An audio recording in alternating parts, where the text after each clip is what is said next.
दोस्तों आज मैं एक्सप्लेन करने वाला हूँ आयरन मैन 1 मूवी को।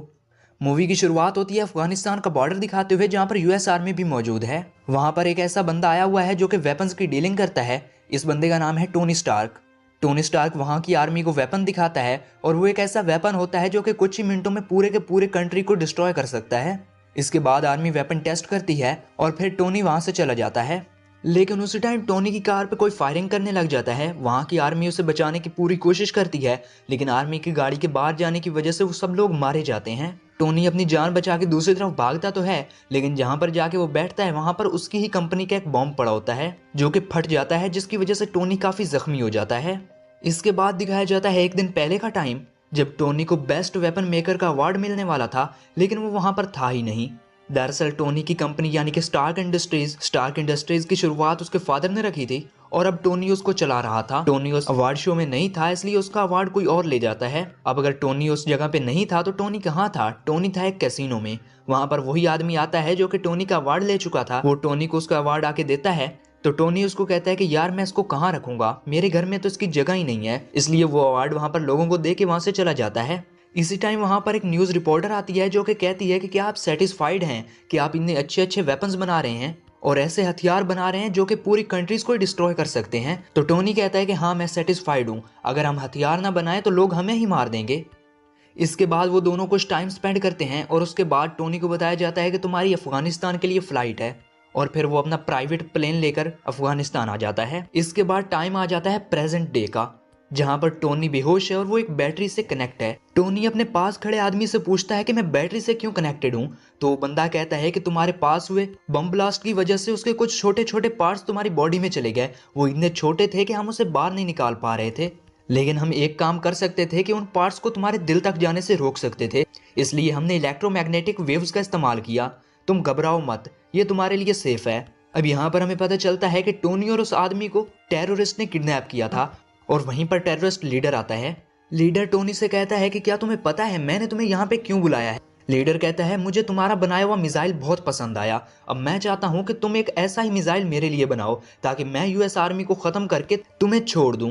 तो टोनी कहता है नहीं हरगिज नहीं, ये तुम्हारी भूल है। वहां पास खड़ा आदमी कहता है कि तुम ऐसा नहीं करो, तुम्हारे पास और कोई रास्ता नहीं है, तुम्हें ये काम करना ही होगा। अब यहाँ पर हमें पता चलता है कि ये जो आदमी साथ खड़ा था ये भी टोनी के साथ मिलकर वेपन्स बनाया करता था और इसे भी यही लोग यहाँ पर लेके आए हैं। इसके बाद टोनी कहता है कि हमें यहाँ से बाहर जाने का कोई रास्ता ढूंढना होगा। हालांकि यहाँ से बाहर जाना लग तो इम्पॉसिबल रहा था और वो बंदा कहता है कि मैंने अपनी फैमिली के पास जाना है। टोनी कहता है मेरी कोई फैमिली नहीं है, बस एक ड्राइवर और एक सेक्रेटरी है। फिर टोनी कहता है कि हमें एक ऐसा आर्मर बनाना होगा, एक ऐसा सूट बनाना होगा जो कि बुलेट प्रूफ हो, हम यहाँ से बाहर जाएं तो हमें उनकी गोलियों का कोई असर ना हो। इसके बाद वो बंदा कहता है कि मैंने तुम्हारी बॉडी के साथ जो बैटरी कनेक्ट की है, तुम्हारे अंदर वही सिर्फ इलेक्ट्रोमैग्नेटिक वेव्स पैदा कर सकती है, इसके अलावा और कोई नहीं। इसके लिए हमें उस बैटरी को ढूंढना होगा और भी पावरफुल बैटरीज को भी ढूंढना होगा ताकि हम उस सूट को रन कर सकें, क्योंकि उसको रन करने के लिए काफी हैवी बैटरीज चाहिए।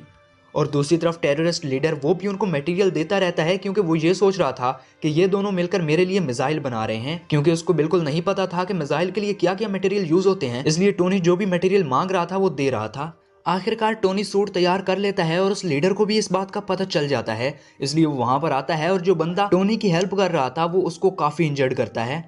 इसके बाद आखिरकार टोनी उस सूट में सारा डाटा डाउनलोड करता है और उसको एक्टिवेट कर देता है और वहां से बाहर आ जाता है। वहां पर मौजूद सारे वेपन्स को डिस्ट्रॉय कर देता है और उसके आर्मर में लगे रॉकेट लॉन्चर की वजह से वहां से उड़ जाता है। इसके बाद टोनी जाके गिरता है एक डेजर्ट में, जहां पर उसके आर्मर के टुकड़े टुकड़े हो जाते हैं और उसके लोग उसको ढूंढ भी लेते हैं। इसके बाद उसके लोग उसको उस जगह ले आते हैं जहां पर टोनी पहले रहा करता था। वहां पर उसके फादर का दोस्त भी होता है जिसने इसके साथ मिलकर ये कंपनी स्टार्ट की थी। वो उसको देख के काफी खुश होता है और टोनी उससे कहता है कि मैं लाइव आना चाहता हूँ, मैं मीडिया कॉन्फ्रेंस करना चाहता हूँ। इसके बाद दिखाया जाता है कि टोनी मीडिया पे कह रहा होता है कि मुझे अफगानिस्तान के लोगों ने पकड़ लिया था और वो भी ऐसे ही वेपन की मांग कर रहे थे जो कि मैंने बनाए हैं। इसका मतलब यही है कि हमें हमारे ही वेपन से खतरा है, इसलिए मैं इस कंपनी को हमेशा के लिए बंद कर रहा हूं। अगर ये कंपनी चलती भी रही तो मैं ऐसे वेपन कभी नहीं बनाऊंगा। इसके बाद टोनी के जो फादर का फ्रेंड था वो काफी परेशान हो जाता है और वो सामने आगे कहता है कि नहीं ऐसा कभी नहीं होने वाला, टोनी अभी अपनी जान बचा के आया है और इसलिए ये बहकी बहकी बातें कर रहा है। इसके बाद टोनी वहां से चला जाता है और उसके फादर का फ्रेंड भी उसके पीछे पीछे जाता है। वो कहता है कि असल में मसला क्या है, तुम अफगानिस्तान के लोगों से कैसे बच के भाग निकले? तो टोनी कहता है कि मैंने वहां पर एक आर्मर तैयार किया था क्या तुम वो देखना चाहोगे? तो वो कहता है हाँ देखना चाहूंगा। इसके बाद टोनी उसको थोड़ा सा हिस्सा उस आर्मर का दिखाता है जो कि अभी भी उसके पास है। इसके बाद वो बंदा टोनी से कहता है कि हम इस पर काम करेंगे और इसको पूरी दुनिया के सामने लाएंगे। तो टोनी कहता है नहीं, और इसके बाद वो अपनी सेक्रेटरी के पास चला जाता है। टोनी अपनी सेक्रेटरी से कहता है कि मेरी बॉडी में जो टूल लगा हुआ है मैंने इससे भी एडवांस टूल बना लिया है, क्या तुम इसको चेंज करोगी, मतलब पहले वाले को दूसरे के साथ रिप्लेस करोगी? तो वो पूछती है कि इसका काम असल में क्या है। तो टोनी कहता है कि मेरी बॉडी के अंदर कुछ मेटल्स हैं और ये टूल मैग्नेटिक वेव्स के जरिए उनको मेरे हार्ट तक पहुंचने से रोकता है। दूसरी तरफ उस डिजर्ट में टेररिस्ट भी टोनी के बनाए हुए सोर्ड को देख लेते हैं और उसको जोड़ते हैं और पता करते हैं कि ये असल में चीज क्या है। और दूसरी तरफ टोनी भी उस सूट को काफी एडवांस लेवल ले जाता है, उसमें अच्छे अच्छे रॉकेट लॉन्चर लगाता है और उसमें मौजूद सिस्टम को बोलता है कि मुझे ऊपर उड़ाओ। तो वो सिस्टम टोनी को ऊपर उड़ाता है, वो काफी बुलंदी में आ जाता है जिसकी वजह से सूट में बर्फ जमने लगती है और सिस्टम में एरर आ जाता है और इसकी वजह से वो नीचे जाके गिरता है। टोनी काफी नीचे आ रहा होता है और बर्फ भी मेल्ट हो रही थी, इसलिए वो सिस्टम को दोबारा से ऑर्डर देता है कि मुझे फिर से उड़ाओ। टोनी गिरने ही वाला होता है लेकिन उसका सिस्टम काम करने लग जाता है और वो बच जाता है।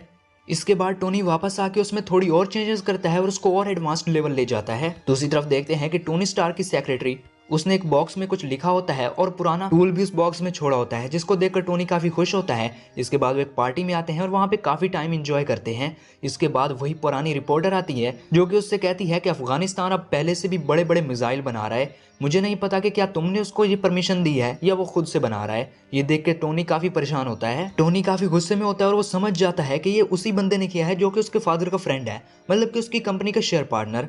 वो उसके पास जाता है और उसको कहता है कि यार तुमने ये सब कुछ किया।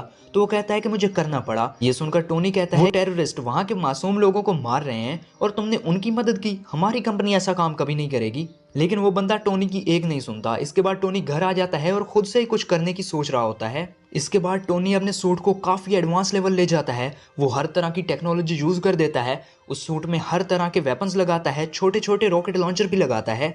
इसके बाद वो उस आर्मर को पहन के सीधा अफगानिस्तान चला जाता है, वहां पर मौजूद कुछ टेररिस्ट को मारता है और वहां पे एक रॉकेट लॉन्चर छोड़ के उस जगह को ही डिस्ट्रॉय कर देता है। वहां पे मौजूद एयरफोर्स को भी इस बात का पता चल जाता है कि यहाँ पे कोई एक्सप्लोजन हुआ है, लेकिन वो आयरन मैन को ढूंढ नहीं पा रहे थे। इसके बाद टोनी अपने दोस्त को फोन लगाता है और उसको कहता है कि ये ब्लास्ट मैंने ही किए हैं, तुम इस बात को संभाल लेना। इसके बाद टोनी का दोस्त एयरफोर्स को बताता है कि हो सकता है कि ये वाले धमाके कुछ दुश्मनों ने मिलकर किए हों, मतलब कि वो टोनी का नाम इसमें नहीं आने देता। टोनी के फादर का दोस्त ये चीजें देखकर काफी हैरान हो रहा होता है और वो अफगानिस्तान चला जाता है। वहां पर वो टेररिस्टों से मिलता है और वो कहता है कि हमें पता है कि ये काम आयरन मैन ने किया है, लेकिन हम तब तक खामोश हैं जब तक हमें इस बात का पूरी तरह से पता नहीं चल जाता। और फिर वो कहते हैं कि अगर तुम हमें इस सूट को रन करने का फॉर्मूला बता दोगे तो हम तुम्हें पैसे देंगे। लेकिन टोनी के फादर का फ्रेंड ऐसा नहीं करता, बल्कि उन टेररिस्ट को डरा धमका कर वो सूट भी वापस ले आता है। दूसरी तरफ टोनी को भी पता चल जाता है कि उसका पहले वाला सूट किसी ने चुरा लिया है। वो नहीं चाहता होता कि उसकी आइडेंटिटी यूज करके, आयरन मैन की आइडेंटिटी यूज करके कोई लोगों पर जुल्म करे और नाम आयरन मैन का आ जाए। इसलिए वो अपनी सेक्रेटरी को भी बताता है कि कोई भी इंफॉर्मेशन लीक नहीं होनी चाहिए। इसके बाद सेक्रेटरी उस बंदे के ऑफिस में जाती है जो कि टोनी के फादर का फ्रेंड है और वहां पर सारा डाटा कॉपी करने लगती है।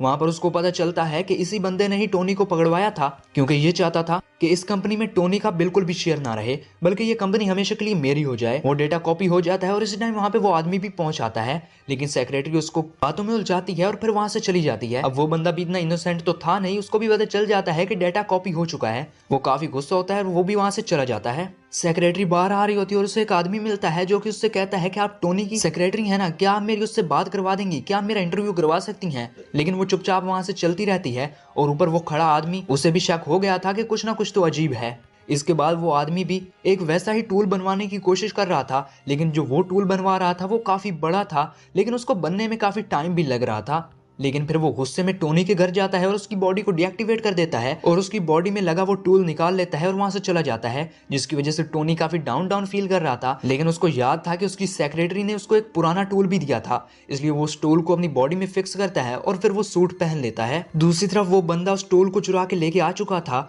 और उसके पास भी एक बहुत बड़ा सूट था जिसका नाम वो रखता है आयरन मॉन्गर, और वो टूल उस आयरन मॉन्गर सूट के अंदर लगा देता है, जिसकी वजह से वो एक्टिवेट होने लगता है। इसी तरह वहां पर ओरिजिनल आयरन मैन भी आ जाता है और इन दोनों के बीच काफी फाइट होती है। ये लड़ते लड़ते रोड पे आ जाते हैं। अब यहाँ पर आयरन मैन को पता था कि ये वाला सूट यानी कि आयरन मॉन्गर का सूट अभी पूरी तरह से ओके नहीं है, इसलिए वो हवा में उड़ने लगता है और काफी ऊंचाई पे चला जाता है ताकि आयरन मॉन्गर भी उसका पीछा करे, और वो उसका पीछा करता भी है। बहुत ज्यादा ऊंचाई पे जाके आयरन मॉन्गर का सूट जमने लगता है और वो नीचे गिर जाता है, लेकिन जब नीचे आता है तो उसका सूट फिर से एक्टिवेट हो जाता है और उन दोनों के बीच फिर से लड़ाई होने लगती है। और इसके बाद वो जाके गिरते हैं उस लैब में जहां पर उस बंदे का टूल बनाया जा रहा था। इसके बाद टोनी अपनी सेक्रेटरी को ऑर्डर देता है कि तुम उस टूल को एक्टिवेट कर दो जिसकी वजह से वो ब्लास्ट होगा और इसी टाइम मैं यहाँ से निकल जाऊंगा, लेकिन ये आयरन मॉन्गर इसमें तबाह हो जाएगा क्योंकि इसको पता ही नहीं होगा कि वो चीज फटने वाली है। इसके बाद टोनी की सेक्रेटरी सेम यही काम करती है और वो सभी टूल्स को एक्टिवेट करने लगती है।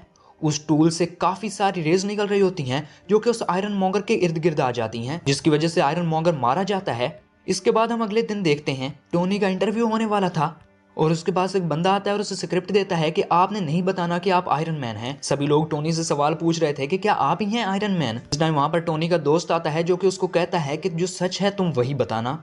तो वहीं पर टोनी बता देता है कि आई एम आयरन मैन और सब लोग वहां पर फोटोज लेने लग जाते हैं और यहीं पर ये मूवी एंड हो जाती है। अगर तो आपको ये वीडियो अच्छी लगी तो वीडियो को लाइक करें और नए हैं तो सब्सक्राइब करें। शुक्रिया।